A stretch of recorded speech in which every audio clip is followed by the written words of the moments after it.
Shu paytgacha Herobrine'chalik mashhur bo'lmagan, lekin juda ham ko'p o'yinchilarni qo'rqitgan bir entity mavjud. Menimcha ko'pchiligingiz bu haqida bilasiz.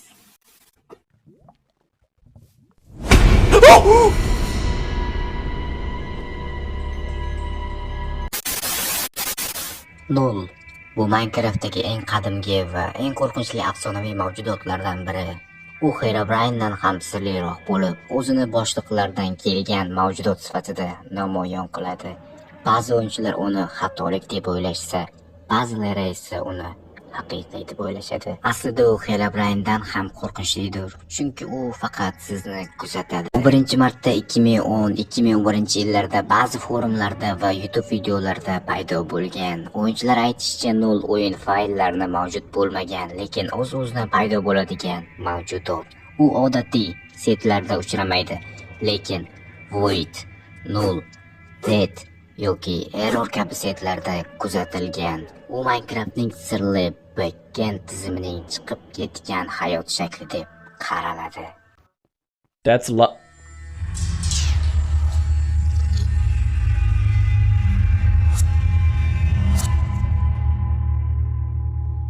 Is that a shadow? Hey, get the sword ready, boys. Ah!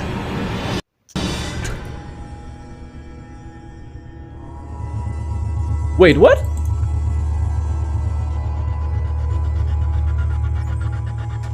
Agar sizni miringizda nol bo'ladigan bo'lsa, u sizning uyingizga mana shunaqa redstone'li toshlarni qo'yib ketadi. Va mana shu joyiga yaxshilab e'tibor bering.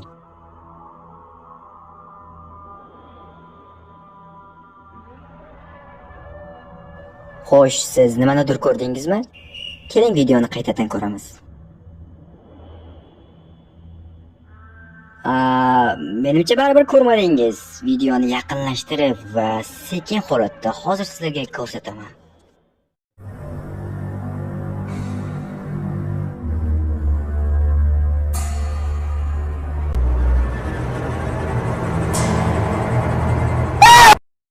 U juda ham xotirjamlik bilan shunchaki o'yinchini kuzatmoqda. Aytgancha, u shunchaki kuzatmaydi. U mana bunaqa nol yozuvini ham qoldirib ketishni yoqtiradi. Va bu vaziyatda Creeper o'yinchini oldiga keladi va Creeperni o'yinchi urayotgan paytda Creeper negadir osmonga qarab qoladi, xuddiki tepada kimnidir ko'rgandek.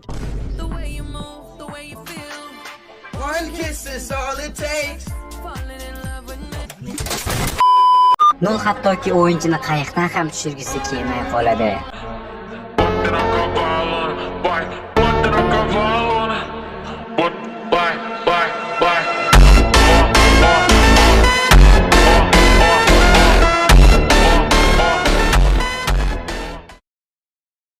Bola, video ham o'z nihoyasiga yetdi. Sizlar esa kanalga obuna bo'lib, videoga like bosing. Keyingi videolarda ko'rishguncha